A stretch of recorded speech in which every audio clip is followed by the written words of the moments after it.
It's time for your local weekly analysis.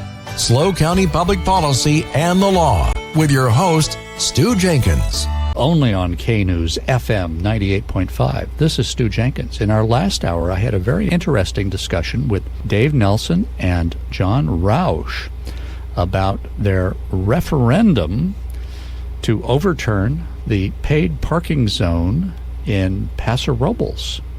They're going to be collecting signatures until this coming Monday or Tuesday because they have to turn it in. And because of that, the paid parking has been stalled. And if they win their referendum or convince the city council to overturn ordinance, parking will be free in Paso Robles in the downtown. But if you are just tuning in, you should know that as a lawyer, I have tried several thousand SLO County court cases since 1978. It has been my honor to represent both Republican candidates and the Democratic Party in proceedings, and I have repeatedly served the Superior Court as special master. I am ably assisted today by Joe Cardoza, who runs all electronics for SLO County Public Policy and the Law. Last week, we had Christy Bishop, owner of the Black Market Cheese Company, talk about the supervisor's failure to energize tourism and education in our county that a farm stay ordinance would generate. And of course, we learned about the lambs recently born at the Black Market Cheese Company. And Joe and I sampled their fabulous cheeses, which you can buy right at the farm. Then I interviewed California State Senator John Laird, who explained how the San Luis Obispo County Board of Supervisors' support for a 20-year extension of the Diablo Canyon nuclear power plant might altogether derail the funding and compromises that will let the plant keep operating. If you missed those interviews, you can log on to knews985.com. That's KNEWS 985.com for the podcasts. And by scrolling further down the page, you can help build integrity in local government. If you have 20 hours a week to contribute to your community, you can click on a link to apply to be a member of the San Luis Obispo County Grand Jury. Apply before April 12th. On SLO County Public Policy and the Law, I bring you candidates, lawyers, journalists, and activists to inform you about policies shaping your lives. Leaders with different points of view come on to tell you about how they think your community can be improved, even if I or station management disagree with a guest's ideas. Now, it is a real privilege to bring back to SLO County Public Policy and the Law Victor and Deb Early, along with Grover Beach Mayor Debbie Peterson, about the apparent collapse of the Central Coast Blue Regional Recycled Water Authority. The name is way too long. And their project. And the Grover Beach citizens' ballot initiative to roll back the huge increases in water and sewer bills that the Grover City Council adopted to pay for that project. All three of you came on the show several months ago, before the collapse of the project. Welcome back, Deb, Victor, Debbie. And I should say, I am not the mayor now. I'm a former mayor. Well, you're still my Grover Beach mayor. Thank you. But you're right, you're a former mayor. And when I was raised, it was always polite to address someone by the highest office they had ever held, whether they were there or not. Well, that's nice. I guess protocol for mayors isn't the same as president. You get to be the honorable, but you don't get to be mayor. Well, you get to be honorable, and you know, if you'll notice, people still call former presidents President Obama. The reason people call Trump former President Trump is because they want to make sure he's not confused with the current president, and because that does get a little bit and if he wasn't running for election again, that wouldn't be an issue. There, we've done our protocol education here, folks, listeners to SLO County Public Policy and the Law. Well, Victor and Deb, remind me and our listeners about your background and careers. Yeah, so Deb Early here. I'm a CPA, and I've worked in the financial industry and public accounting prior to that for over 25 years. And I'm Victor Early, and I'm a certified engineering geologist in the state of California. I've been working on groundwater and similar projects in consulting, private consulting, for the last 35 years. Well, that's a pretty good level of experience for both of you. One of you is good with the money, and one of you is good with the groundwater and whether there's enough of it or whether there's, what do they call that, when the ground sinks? Subsidence. Subsidence. Yeah, subsidence. If the water disappears, the ground actually will shrink. Especially if there's clay involved. Ah, okay. I did not know that. Well, and welcome back to the show. You don't actually live in Grover Beach. You live in Oceano, is that right? Actually, we are residents of Pismo Beach, and we own properties and have some interest in Oceano. And if I understand the Central Coast Blue Regional Recycled Water Authority project, it takes sewage from Pismo Beach, recycles it in Grover Beach, that was the plan, and then injects the recycled cleaned water back into the groundwater in Oceano and in Grover Beach. Is that right? That's correct. Now, since you were here last, I think one of the problems that you were complaining about was that there hadn't been enough studies of what the effects on the groundwater was going to be and what the impacts would be for the coastal communities where it was being pumped back in. Has that changed? Well, I'll start, and then, like before, I'll probably hand it over to Vic here to talk about some of the geology aspects. From a community and financial perspective, just again, thank you for having us back, and a reminder of where we left off the last time. We had some concerns with two things at a minimum from a financial perspective, and that was just the increasing cost and also the transparency along with that. So understanding like when the budgets were getting updated, how the project was changing, who was approving, finance, grants, you name it. Well, when the project was originally envisioned, how much was it supposed to cost? Well, originally it started actually at $25 million, and that was in 2015/17. Okay, and what are the estimates now? Well, the estimates have actually jumped to a total range of $134 million to $159 million. So that's about a 500% increase. Yeah, and we had the director on this show quite a while ago, and he was saying that 50% of the cost was going to be covered by state and federal grants. Is that still true? Well, the grants have dried up a bit, and both the state, has pulled back on the amount of grant money. So a lot of the grants that I think they were banking on, which at the time was about 50%, have really shrunk to very little, and that's a large part of why the project is on pause. And my impression is because the grant that I understood recently was lost was a $15 million grant from the state of California, and they took away $10 million of that potential grant.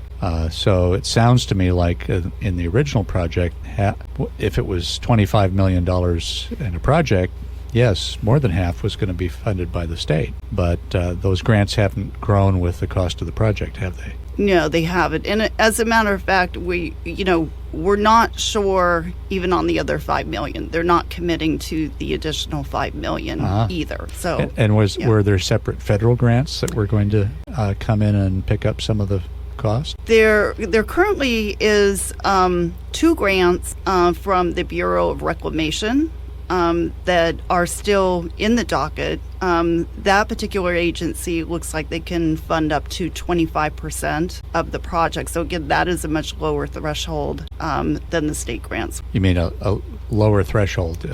If it's in the 100 million plus range, feds would still kick in 25%, even though the cost had gone, Well, they would have to reapply. Several 100%.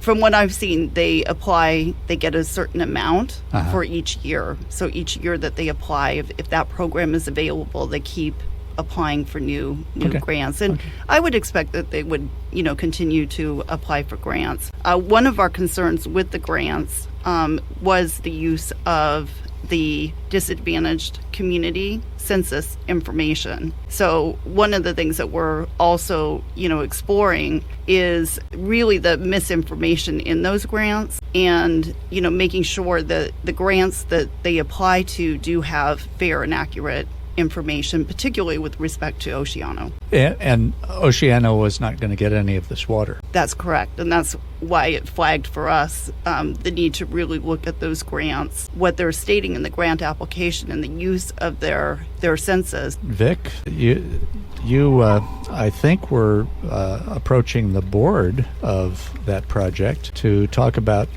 coastal. Last time is we talked about them injecting the water along the shoreline in Oceano and Grover Beach, kind of along Highway 1. And because those areas were so low-lying, we were concerned about increased flood risk and liquefaction risk. So their answer to that so far has been that we will manage the injection during the wet periods. This is the Central Coast Blue. Yes, the authority that runs the program. They state that they would manage the injection rates so that the shallow water levels would not rise, but they didn't say how they would do that. So moving on, the most recent thing, as you said, is they plan a pause. And where they left the project with the pause, as Deb mentioned, the costs are now at 130 to 159 million. Plus, they've decreased the scope. So more cost, less scope. So now they're only proposing 3 injection wells. Before, did they have 5 or 6? They had 5, and then it went down to 4, and now it's down to 3. And the 3 that remain are the ones that are closest to the Pismo Beach well. So on paper, their project will prevent seawater intrusion and allow an increase in pumping throughout the localized area around that Pismo Beach well. So it will accomplish the seawater barrier aspect and allow them to pump more. Now, what they state, though, is that will only work in a balanced or average condition. So the key word there is balanced. So balanced means you have drought and you have wet periods. So if it's unbalanced, per se, a drought, this quickly would fall apart. So well, I don't understand that. Sure, some of our listeners are confused. The basin has very little storage of groundwater, so they can pump more as long as they can hold the seawater back. But when the conditions become dry, there's a lot less input to the aquifer. So the amount that they can pump and still not have seawater come in is going to decrease significantly very quickly. Well, these injection wells are around the Pismo well. Yes. For pulling water out, and is the Pismo well the one that's in Grover Beach? Yes. So Grover Beach won't get any of that water? Well, if they're pulling it out? The 3 members of the JPA are basically claiming an additional chunk of water because they are investing in this seawater intrusion project, which works great in wet and average conditions. They will be able to withdraw more water than they could without it. I see, because that's an adjudicated basin. Yes. So what happens is this will allow more growth and more water use. So when the eventual drought does come around, we're going to be in worse off condition than we would have been because they would have built more houses, more hotels, perhaps. Bigger population. So it would become even more dire because the aquifer, according to their model, this system only works in a balanced condition. Balanced means both drought and wet. So if it's only a drought, it's going to dry up pretty quickly. And the problem that we see is they're advertising this project as drought resilient. Those 2 words come out of the mouth of Jeff English almost every time we see him. It's drought resilient, and we don't think that's true. Well, and I guess the other question, Vic, is the Coastal Commission looking at this or not? They were looking at the project. They withdrew their permit application, as far as we know, as part of the pause. They being the CCB, Big Blue. Yeah, CCB withdrew their coastal construction permit application. Now, I thought some of the construction was already underway.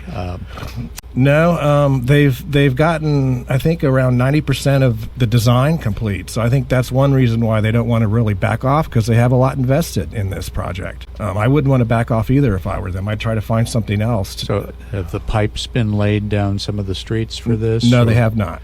So that was something coming in the future. That's correct. What happens when we go into a heavy rain year, like the last 2 years we've had have been heavy rain? We've had flooding. If the groundwater, they're pumping groundwater into the well, the 3 wells around Pismo, the 3 injection wells, what's going to happen to areas like Oceano or Grover Beach?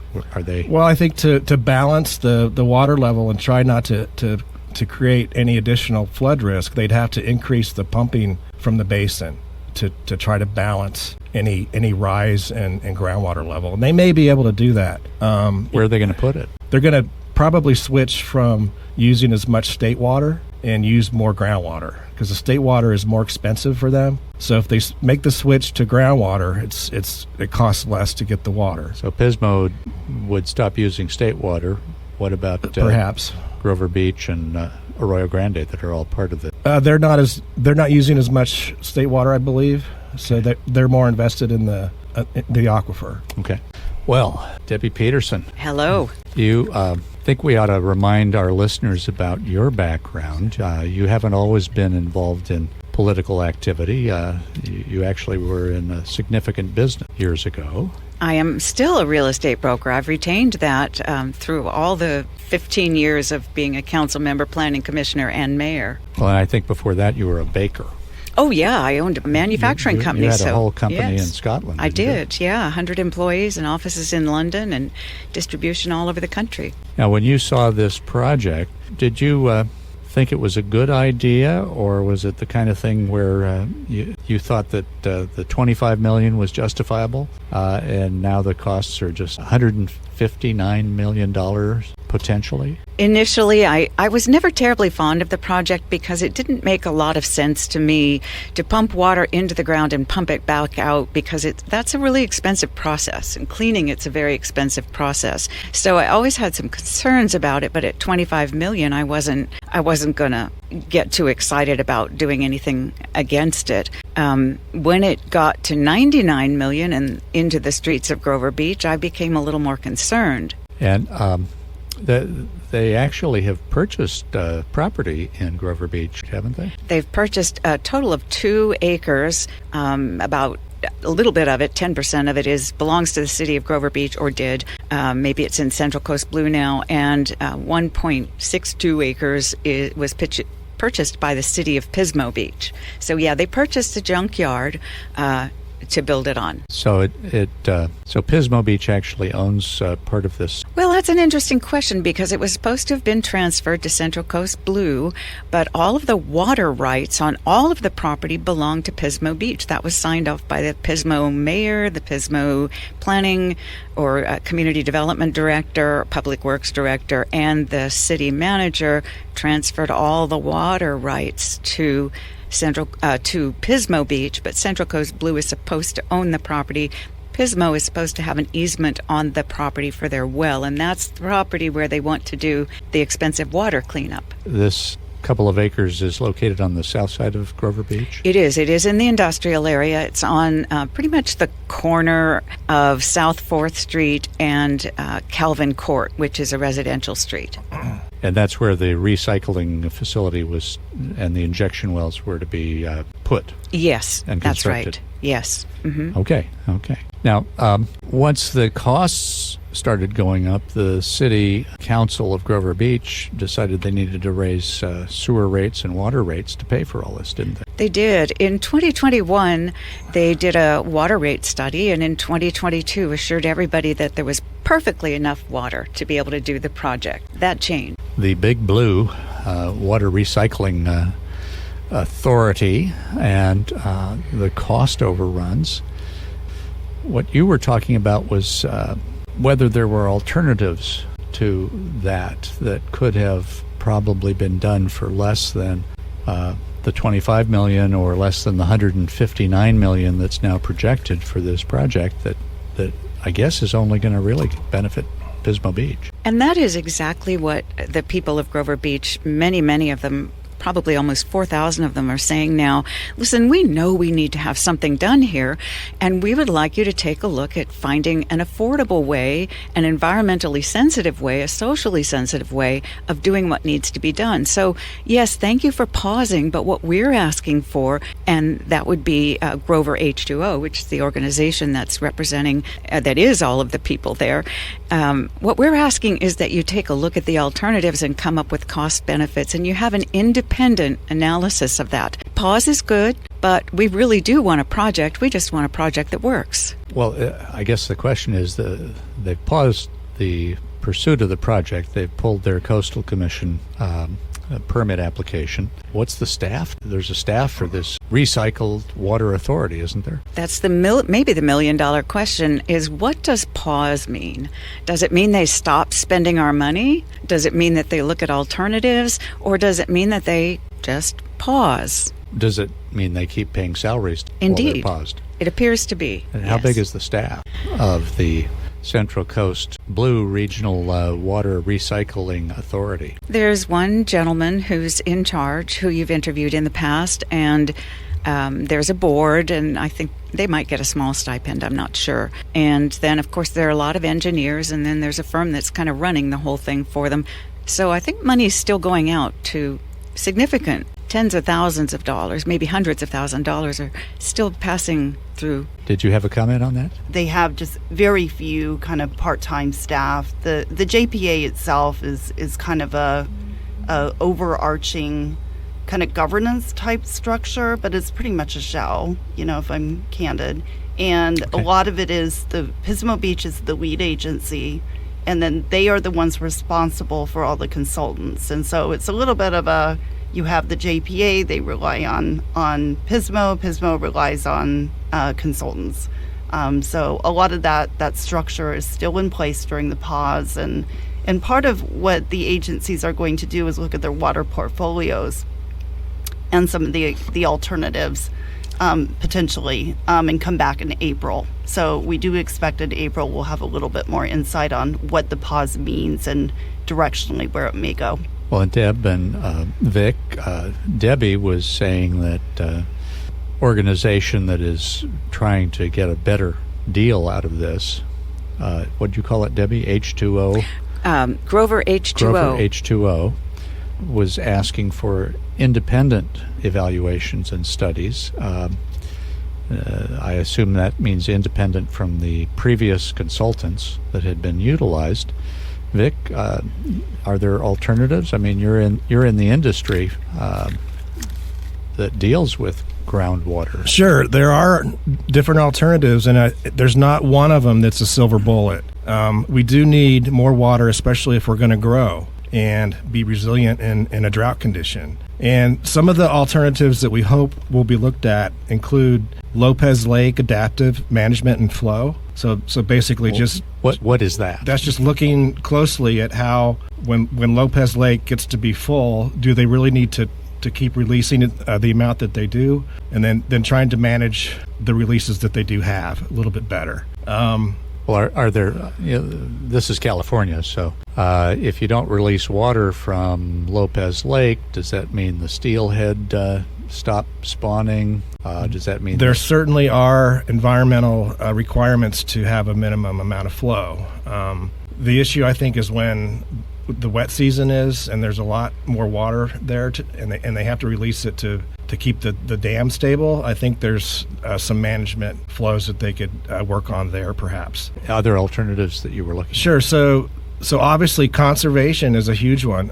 Not all of the cities have the same conservation program. I know Grover Beach has done a tremendous job conserving water, whereas the other cities not so much. Another alternative is direct potable. So they are planning for this project an advanced water treatment facility, which gets you most of the way there to be able to drink it. I think they'd probably have to do just a minor amount of additional treatment to put it back into our drinking water system. So no injection wells would be used in that scenario. Also, to try to recapture more rainwater and have it percolate into the the ground. I think there's definitely room for improvement for that. There's probably more room for more efficient ag pumping. I see a lot of sprinklers that just get spraying everywhere, and I think they use as much as they can as easily as they can. So I think there's probably room for improvement there. I heard one suggestion to actually recycle the water and give it free to the surrounding farmer. In other words, there would have to be piping Sure. to do that, Sure. but that would get it back down into the groundwater without those farmers having to pump water out. Sure. And is that a fees? I think that should go into the mix. And basically, we need a regional approach for the entire basin. We need to manage the amount that we're pumping. Now, what is the size of the basin? What communities and what areas does it overlay? The actual aquifer is mainly in Grover Beach and Oceano, the one that we're talking about for this project. It does extend south through the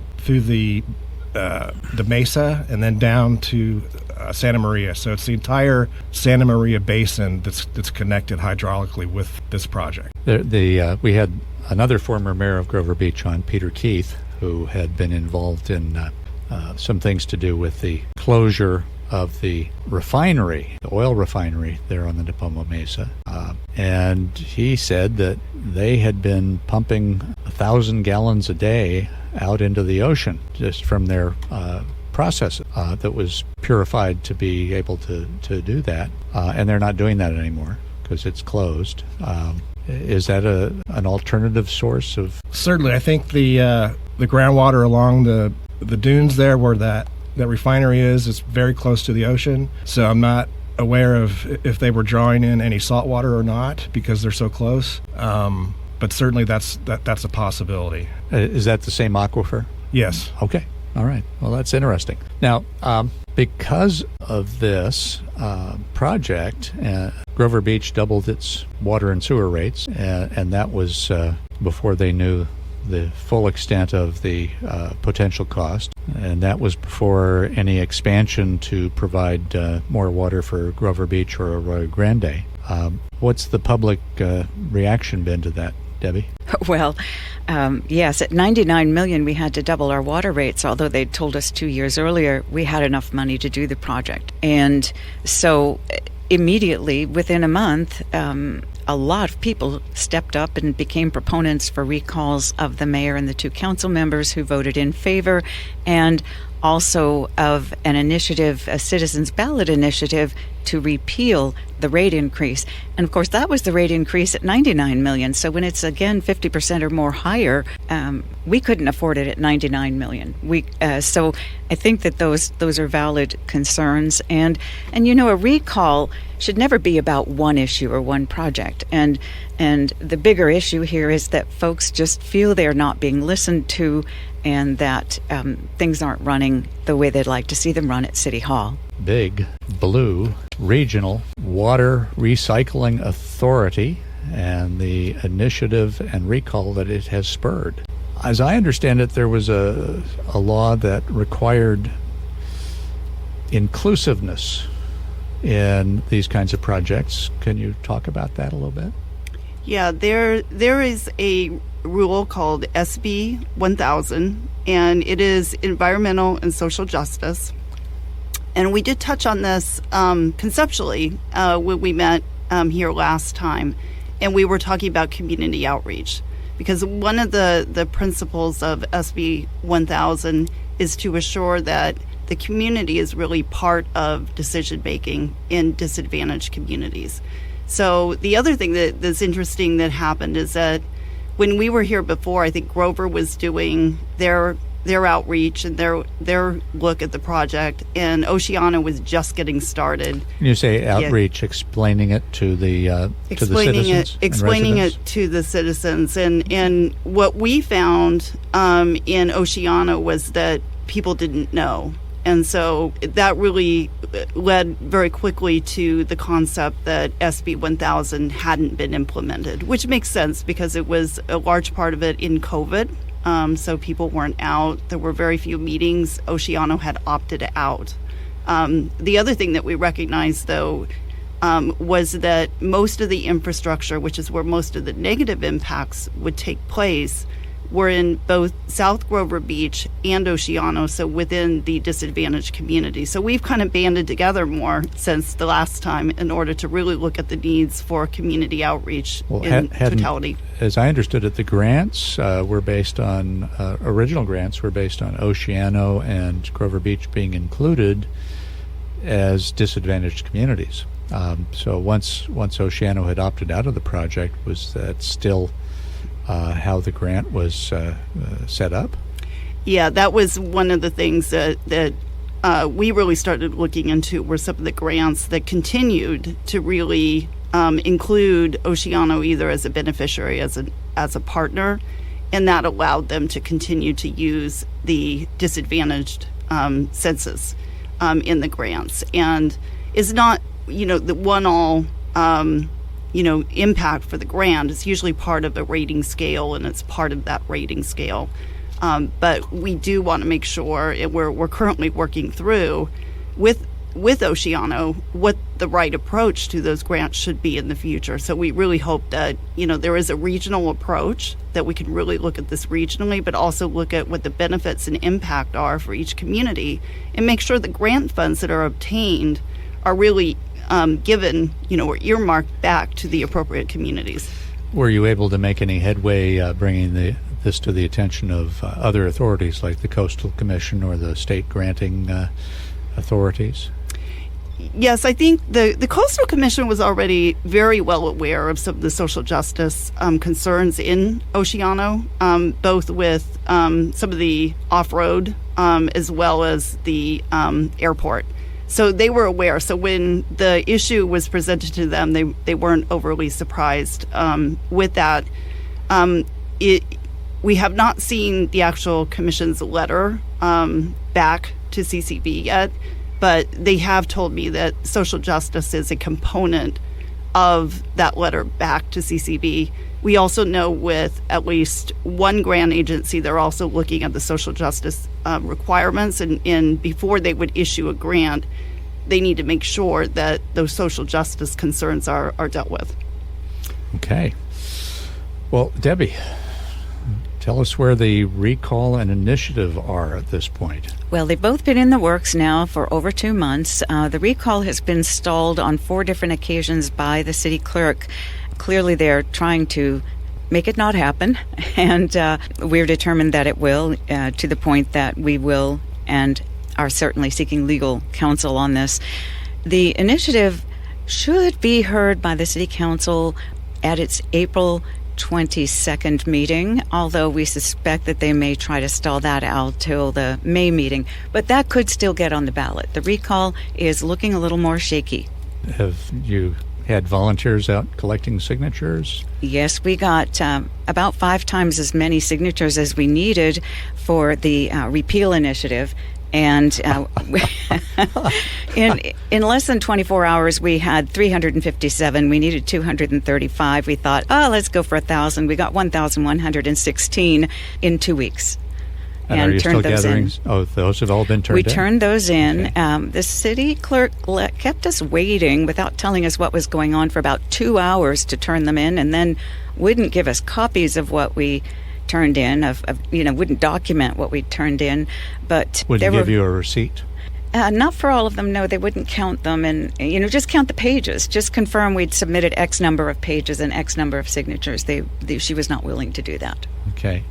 Well, if you've got 5 times, how many registered voters are there in Grover Beach? There are about 8,000. About 4,800 of them vote, and we have about 3,800 registered voters who've participated one way or another. Right. That's a pretty big percentage. Speaking of city councils and local governments, Debbie Peterson is actually a author of some very good books.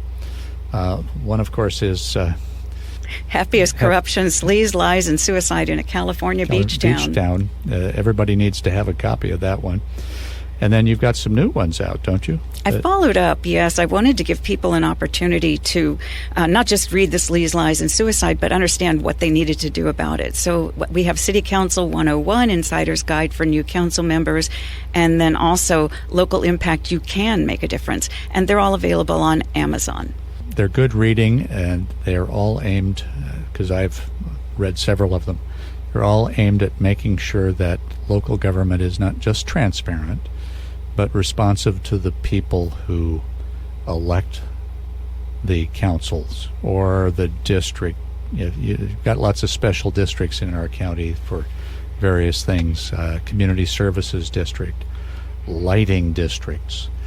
It never ends. So anyway, folks, you're going to want to get one of these. If anyone wants to talk to H2O Grover Beach, how do they contact? That is GroverH20.com. GroverH20.com. Okay, and if they want to get a hold of one of your fine books, how do they do that, Debbie? Well, I've got a few, but you can also just go to Amazon. It's very simple. Look for the Integrity 101 series by Debbie Peterson. For more information on SLO County public policy and the law, visit our website, knews985.com.